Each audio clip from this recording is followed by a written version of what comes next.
Hello, time for another vlog. One of these days I won't do it in my bedroom. Maybe I'll go outside one day, find some place where there's a bit of a view or something, but could be difficult.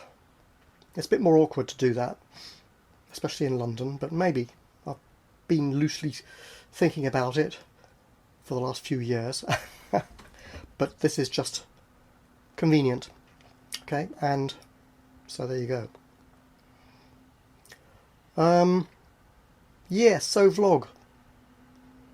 What about it? What am I going to talk about? A couple of things. A gaming channel, still thinking about it. A couple of threads I saw on Twitter that were quite interesting. One about the Conservative Party's promises that they made to win various elections recently, since 2010. And the continuing lockdowns in China. So, fascinating stuff, right? As for a gaming channel, I'm still thinking about it. Since after all I do play the games, and I might as well record them and talk about them while I'm playing. I'll probably have to get another external drive. I've got loads of them to store all the backups on. But I'm backing up 10 gigabytes of stuff. I've got lots of videos, right?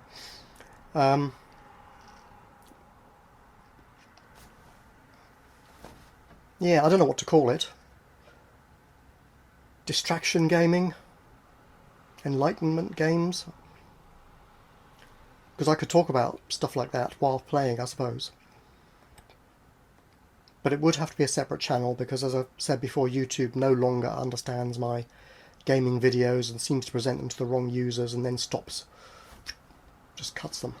They don't disappear, but they are no longer promoted at all as far as I can see, or maybe enough to get one click per day, which is silly really. And I don't really want it damaging the rest of the channel. It may not do so because I think YouTube does these things one video at a time, but still I don't want to chance it. So, yeah, I'll probably start at least recording games while I think about a channel to introduce maybe after Christmas, I don't know. It means building up subscribers from zero again. But I mean, this current channel has a little over 2,400 subscribers now. I'm obviously never going to get rich and famous on YouTube. I don't want to be famous, but rich wouldn't hurt. However, I keep doing the lottery and I keep not winning. And that's life, isn't it? So, why do I want to talk about the Tory party then? We call the Conservatives Tories. It's a kind of a slightly insulting name, but it's the historical name for them. They're the equivalent of the Republican Party in America. The relatively right-wing, supposedly fairly reasonable. They're not supposed to be so right-wing that they count as fascist. However, the Financial Times did recently show a chart where they were classified as more right-wing than these so-called fascists that have just won in Italy. The brothers of whatever it is over there. With their female leader. I don't know what sort of brother she is, but anyway. So anyway, at Russ in Cheshire had a very interesting thread where he looked at various Tory party promises and people's standard expectations of them, and what the outcomes of those promises have been since they've been in power for the last 12 years. And it was actually quite interesting. So I'm going to show some of the charts. I've changed some of his charts because some of them were a little unfair. But overall, I think he was pretty right. So the first one is the Conservatives originally said that they would bring down the national debt. They're always a party who claim to be responsible with the country's money. And I think you're going to see that this is a lie.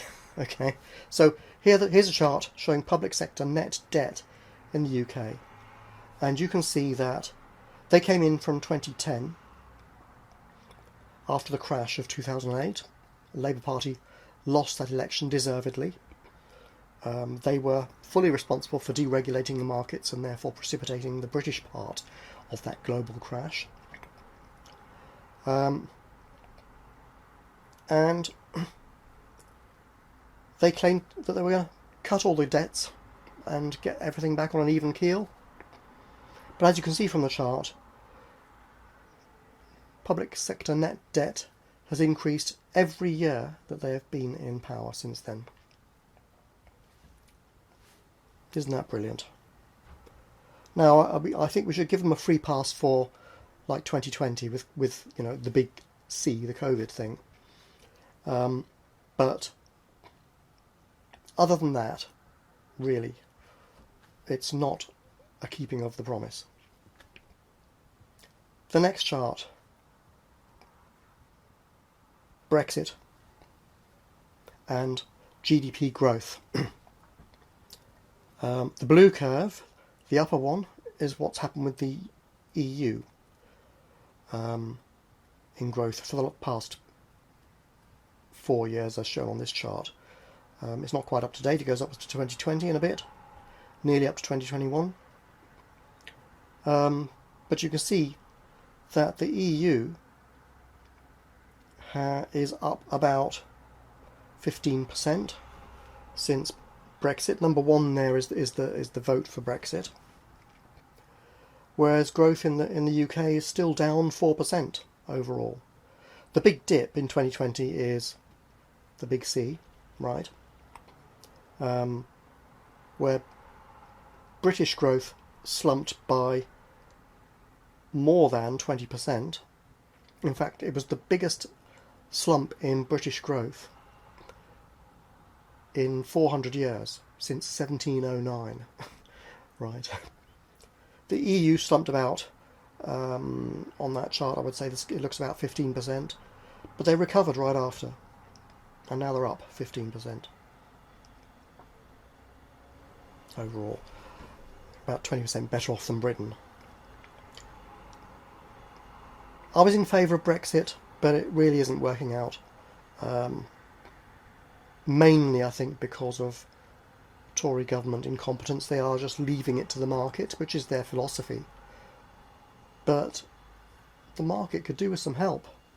It's not intelligent. It doesn't do what people want. It just does what it does. Anyway, there's no getting around this. It's bad. Next chart, income inequality. The Conservatives claimed that they were going to reduce inequality. It's a funny claim to make because they're not really the party of equality. They're the party that claims to be an opportunity where you can get rich quick or slow. And they've been true to that rather than what they said. Because you can see here that inequality is bigger in the UK than any of our European neighbours. And only the US is worse out of these industrial countries, as you'd expect.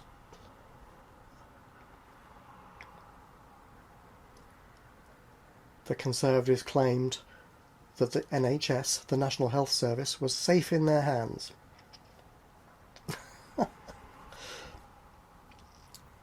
So, back in 2010, looking at the blue chart, the blue part of the chart, there were about a little under 2.5 million people waiting up to 18 weeks for treatment. Now, you can see there's been a steady increase in the number of people waiting for treatment. There was a dip during the big C because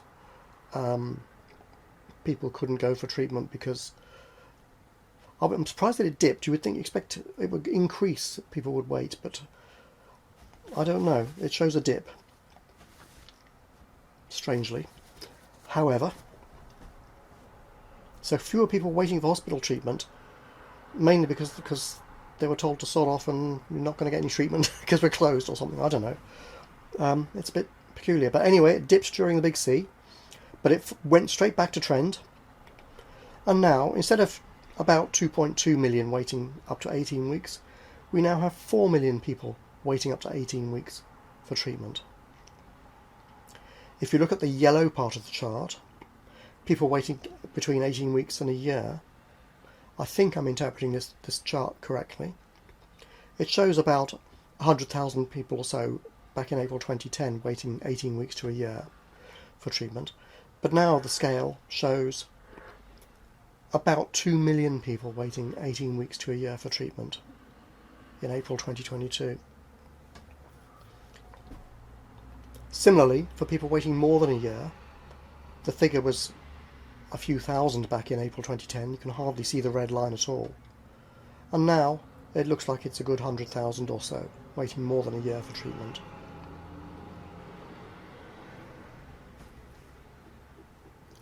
As I say, maybe I'm not interpreting this graph properly because I don't understand why the waits went down during the Big C rather than up. But other than that, I think it rings true. The NHS is not safe in their hands. And anecdotal evidence backs this chart up as I'm interpreting it.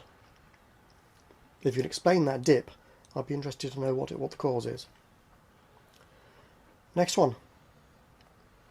They said they would reduce people's council tax back in 2010.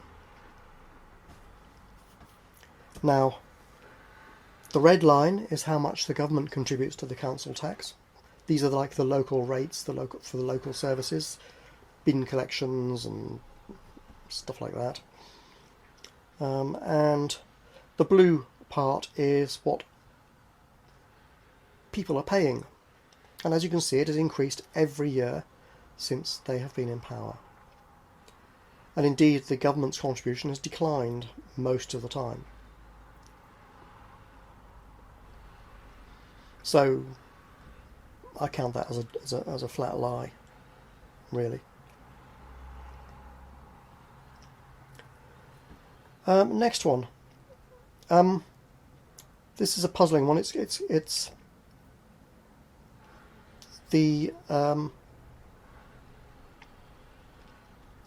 think it's the IMF chart, one of these big three-letter groups, chart of corruption. And I think the higher the bar, the less corrupt the government, okay. But we're looking at the top part. I mean, it starts at 92%, the bottom of the graph there. It goes up to 95.5%. And this is really considered to be the perception that people have that the government is using public facilities to enrich themselves and their friends. And I'm surprised it's as low as it is, actually. But you see it went up considerably for several years. And I don't understand why it's drifting downwards lately. Because, especially during the Big C, there was a lot of controversy about them giving contracts to companies in which some of them had vested interests. Companies which didn't deliver as well. Some £46 billion went astray or something of that sort. I would put the corruption level at higher than this, the perceived corruption level at higher than this. So the bar should be lower still. It's very confusing because in a way this graph is upside down.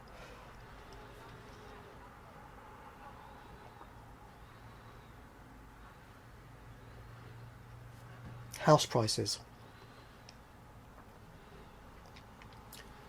You might actually hear some drilling and noises in the background. It's pretty faint. I'm not sure if the microphone will pick it up. But there are 3 houses across the road being refurbished by their landlords. Because most places in London are split into flats and rented out. This has been going on since Elizabethan times, and I mean Elizabeth I.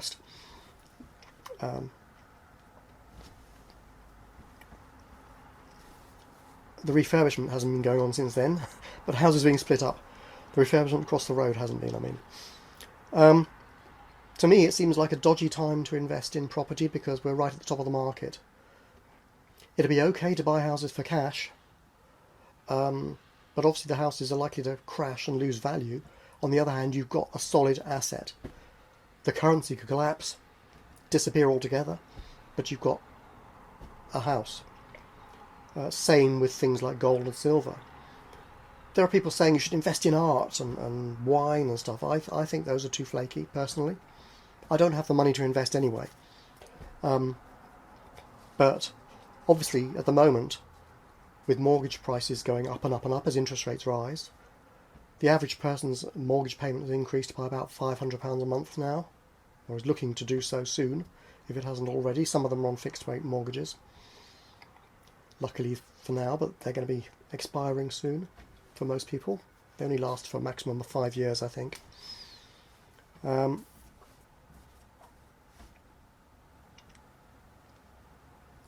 that average house price is the whole country. In London, of course, it's much, much higher. I mean, it's normal to find like a one-bedroom flat for £600,000. So it's just, I don't know who can afford this, but people seem to. It's very strange. If you look at my video of last week of wandering around Nine Elms and Battersea Power Station, the new flats there are like £1 million each. Who's buying them? Where is this money coming from? It's been puzzling me for years, that, because I'm not even all that badly paid, and they're way out of reach. It's anyway. Yeah, so house prices. Now, I don't think that they promised to cut house prices. Most of them are property investors anyway, the Tories, and they certainly have friends who are the wealthy, right? But they used to believe, under Margaret Thatcher, in a property-owning democracy, and they sold off the council houses cheaply to get more people owning property and therefore more people voting Conservative. But they are pricing people totally out of the market, and they've been doing nothing to stop it. So, when the crash comes, and it's coming very soon, I think, a lot of people are going to be stuck with huge unsustainable debts and negative equity. Negative equity is when the amount you owe on your debt is more than the value of the house that you've got the debt on, secured against. When that happens, the bank will usually ask for you to pay the difference in cash.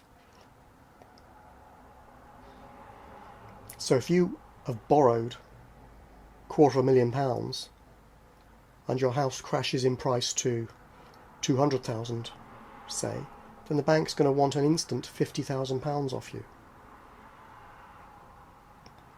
And you can't take out another loan because you've got no collateral. Right. Your options are: don't pay, sell the place, but prices are crashing, so you won't even get your 200,000 probably. You may not be able to sell it at all. There'll be no buyers. People will be waiting for the prices to fall further. The only way to sell in a crash is to sell even more cheaply than the current going rate. So you might sell it for 150k, and you'll end up owing the bank 100k. There's no way out of it really for most people. The banks are going to make a killing. They'll hoover up all this property. The debt is, they can write it off eventually.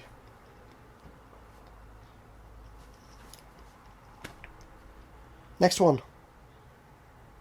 They promised to increase spending on education. They came into power at the peak of that light green line, 2010. And as you can see, spending per pupil has drifted downwards ever since. The grey line is secondary school spending, and that's also drifted downwards. It was horizontal for a bit and then drifting downwards. Broken promise. Crime. I looked at lots of charts, and they all basically showed the same picture. This one happens to be police recorded hate crimes. I've a bit of an issue with the recording of hate crimes because the definition of a hate crime is kind of vague. It's kind of whatever you don't like is a hate crime almost. But there is some of it, obviously. But it corresponds roughly with other crimes like knife crime and so on in different parts of the country. The charts were all much the same, increasing all the time.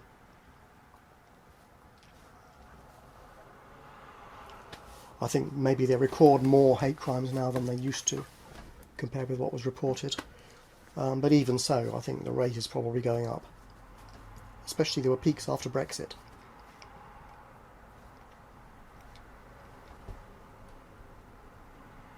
UK labour productivity. There was a long-term trend. This chart goes back to 1984, is it? 1987?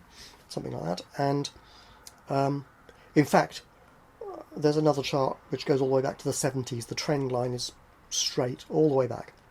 Way back. Up until the crash of 2008. And you can see there has been no substantial recovery since then. It took 10 years for productivity just to creep back to where it had been in 2007.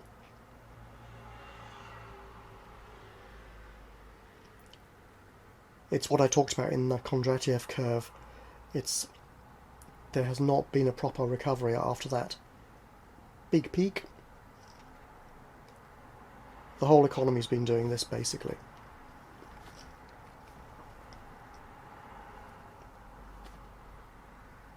You might wonder why police or crimes are going up. Well, if you look at the peak of this curve, this was peaked just as the Tories came into power. This is the number of police employed. And you can see since they came into power, down it goes. Wonder why crime is going up? They're supposed to be the party of law and order. They've been promising that for as long as I've been alive. Just a lie. It's a straight lie. Next one, net migration from the EU. After Brexit, 100,000 staff had to leave the National Health Service because they couldn't get visas to stay in this country or citizenship. There were rights to apply, but enough of them didn't feel welcome. And 100,000 left the service, the National Health Service. So instead, we've got people coming from non-EU countries, Africa, India, so on, places like this, Philippines and so on, which is fine. The EU people have gone back and taken their skills to the EU, and the skilled people from these third world countries are coming over here, which I think is kind of, it's good for them as individuals, but it's kind of immoral because, not for them, but for Britain to be attracting them rather than our own people and our direct partners, is because these third world countries need these skilled people more than we do, really. Obviously, if I was in that country, in a third world country, and I had the chance to come to Britain for a decent job with a half-decent pay, certainly better opportunity than at home, then naturally it would be the right thing for me to do as an individual. But for the country to be sucking in people from underdeveloped countries is not a good thing for them. The EU does the same with Eastern European countries. It sucks in people from places like Romania to work in Germany and France. And that means that those remoter parts of Europe have difficulty developing because they lack the skilled people. It's a bit of a conundrum, but anyway, the result is that people don't want migration here. The racists don't want all this migration, but we need the people. As simple as that. Oh, responsible government. Yes, responsible with money. Here's a look at inflation from 2012 to now. It's currently at its highest since 1994. There's responsible government for you. Meanwhile, while inflation is going insane, average earnings growth is the blue curve. They came into power roughly in the middle of the chart. The blue one is, see the big dip in 2008 when earnings went down, lots of unemployment because of the crash. But earnings did not recover. They've kind of recovered only just now. But earnings growth over that period amounts to a total of about 6% to 9% in the UK, something like that, overall. The dotted line, the black dotted line, is Germany for comparison. Overall, their cumulative wage growth over the same period is about 40%.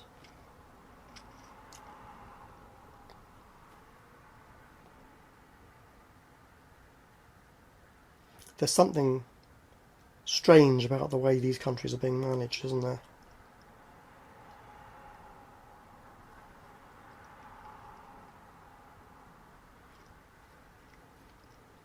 Oh, just a quick one, a laughable one about government being responsible. This is the last few days of the pound against the dollar and the EU. The euro is the blue line, and the orange one is against the dollar. It will help our exports for the pound to be down, but since we have trade agreements with almost nobody, it's not working.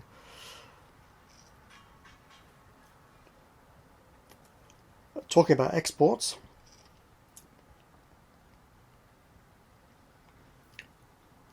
you can see the UK is the dark red line. Everybody's exports crashed during the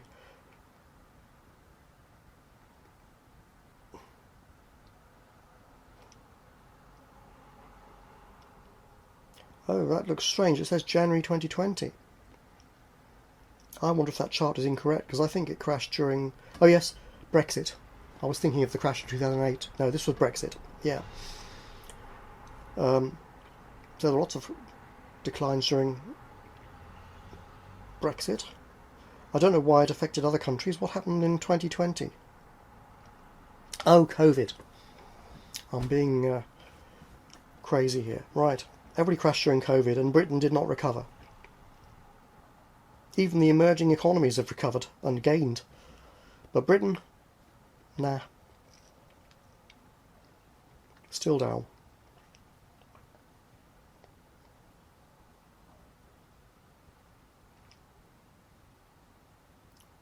So, the country basically is not being managed very well, in my view. You may disagree. Tell me why I'm wrong in the comments. I mean, I think you can guess I'm not going to vote for them at the next election. But I'm one of these floating voters. My vote changes from time to time. I often vote against whoever I think is going to win if I don't have a positive reason for voting for this or that party. I've voted for all the major ones in my time. But this lot, chronic. Absolutely chronic. We've had this kamikaze budget, which by the time you see this, maybe they'll have resigned or something, or there'll be another crash this afternoon. I don't know. It's just, this is Friday afternoon, by the way. I've got the day off work as it happens. So I'll post this tomorrow on YouTube, all being well. But things are moving so quickly, it could all be out of date by then. I really do think that a couple of the great beasts of the apocalypse are floating around. One being the financial industry, the banking system in particular, and the other being the media. We're about to see and feel the teeth of the banking industry as they impoverish everybody by hiking interest rates, supposedly to control inflation, which inflation is caused by external circumstances and not by people having money. So it's completely wrong, and it won't work, and it will crash the economy. And they know it. They're not completely dumb, I think. So they will hoover up lots of property, basically, from people. And never mind that people will lose their homes, and people will lose their jobs.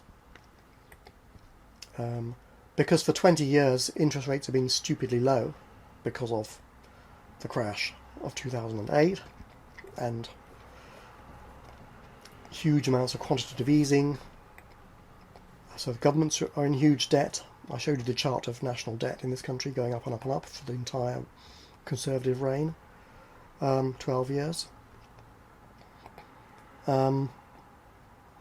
So debt has been taken out cheaply by everybody almost, and when interest rates suddenly hike, people are not going to be able to pay that debt. The banks will call in their collateral. There will be massive bankruptcies. Possibly in Britain this weekend the pension industry will collapse. If not this weekend, maybe soon. Maybe they'll get through. But that collapse of the pound that you saw on that chart represents something like a 5% cut in everybody's savings for people who have savings. Just overnight. Or in fact in the course of an afternoon.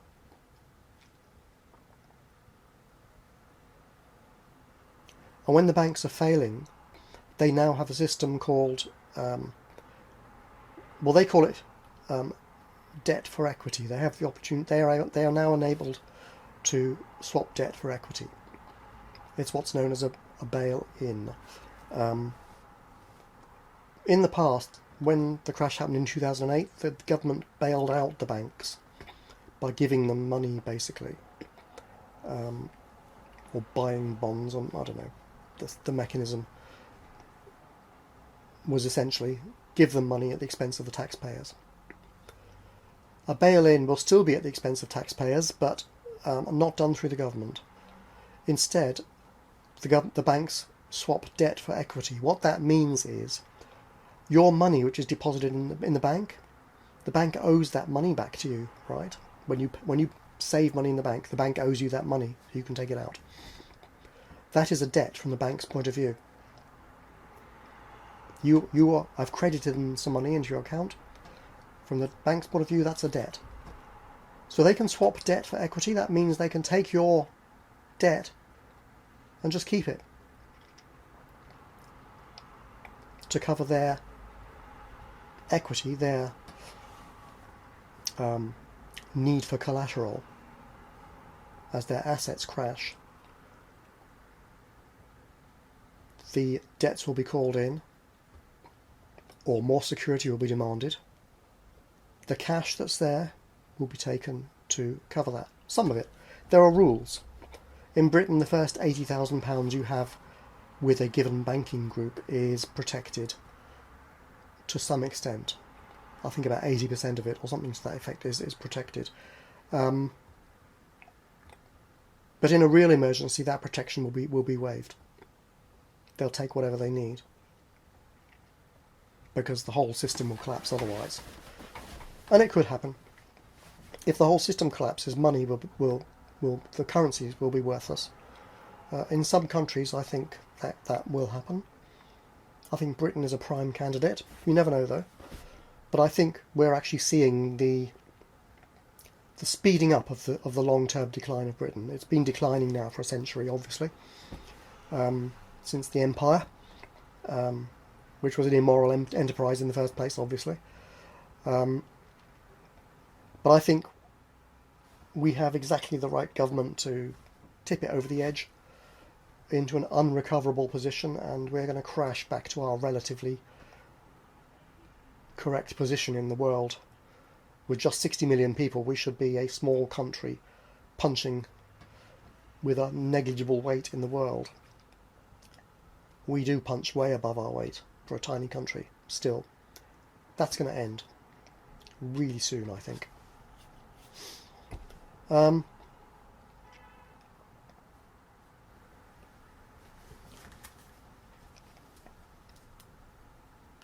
With the currency becoming worthless, that means like we could have hyperinflation, or it could just be a total crash where the money isn't trusted at all and nobody will use it.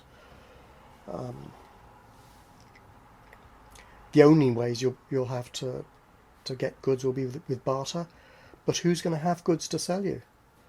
Nobody will sell us goods if we have a worthless currency. We can't import any. Companies won't be able to make any because they can't get the supplies.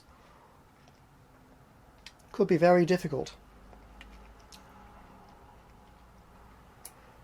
I'm sympathetic with the preppers who want to camp out in the countryside and grow vegetables, but you can't do that in Britain. Hardly at all. There's nowhere to go. It's a tiny country. And every piece of land is owned by somebody. And the climate isn't that conducive, especially if it happens during winter.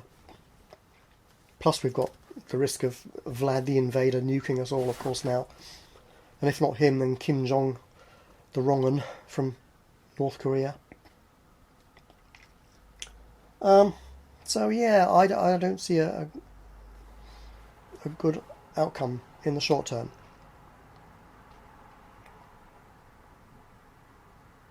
We just have to hope for the best for ourselves and try and keep a few tins of soup in the cupboard or something, right?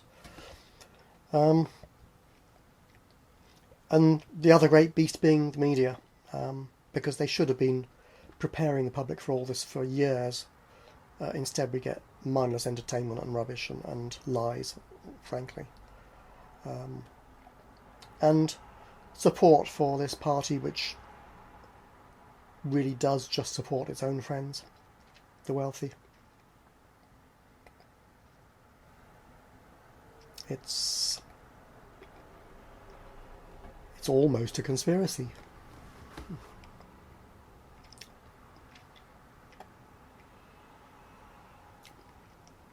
Another subject, okay? Enough of that misery. If you can figure out what we need to do, especially people who don't have money, how to protect ourselves, stick it in the comments, because I would be very interested to know. Yeah. Given that there's nowhere to go, nowhere to run and hide, I don't know.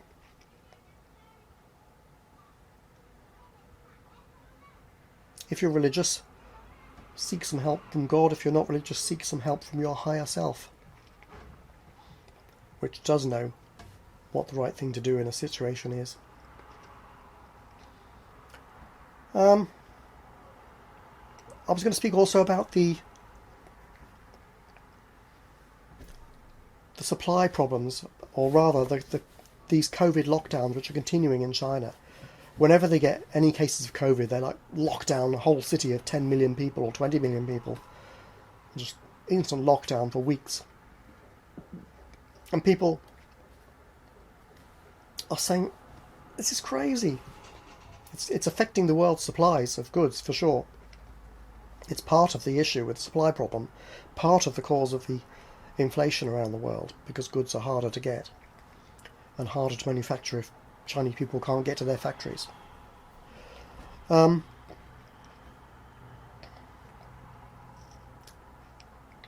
people are kind of saying, not in so many words, but why not just let them die, you know, like we do in our countries. Who cares about all these people who are getting COVID and dying, or getting long COVID and being debilitated for years? Just get on with making money, shall we? This is kind of the Western attitude, seems to me. The reason the Chinese are doing these heavy lockdowns is because they can't afford to lose so many people. Over here, we don't really with our kind of right-wing governments, we're not that caring about people. And also the philosophy in the West has been very much over the last couple of decades at least, in fact since the 80s, me, me, me.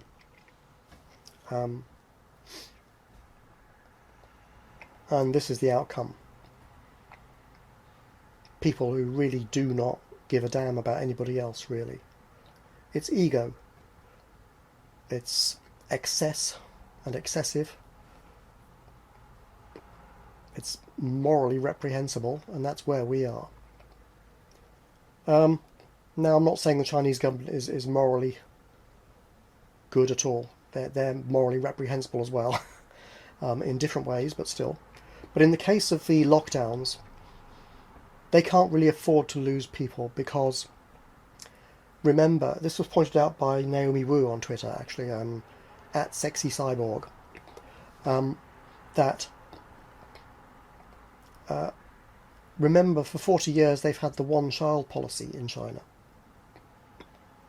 So when someone dies of COVID or becomes debilitated, the chances are this is someone's only child. In nearly all cases, actually, even in the case of the elderly. So a lot of people will be losing their only child when they die. And this is really more serious than it's a bit harsh to say it, but it's a little more serious when you've got some spare kids around. Okay, this is very materialistic sounding of me, and I don't mean it to sound quite like that, but you know what I mean. If it's the only child, it's far more serious for the parents. And in fact, studies over there in China have shown that these bereaved parents of only children, they are far more likely to suffer from serious mental conditions, including severe and persistent depression, something like 70% more likely. They also get many more debilitating long-term medical conditions even, probably because the stress damages the body and so on, making it more susceptible to all sorts of things. So social security costs and social care costs go up and up. And also in China, it is a culture where the children look after the parents in their old age. In the West, we tend to pack them off into some care home and forget about them. A lot of families do that anyway. They don't do that over there. They actually look after their older people, but not if they've died. There's nobody to look after them, really. And the state's care obviously isn't going to be great. So it's actually very serious, and that's a big factor behind these heavy lockdowns. They really want to stop the deaths. Whereas in the West, we don't really want to stop the deaths, I would say. We want to make money. By we, I mean the wealthy sociopaths that run our system.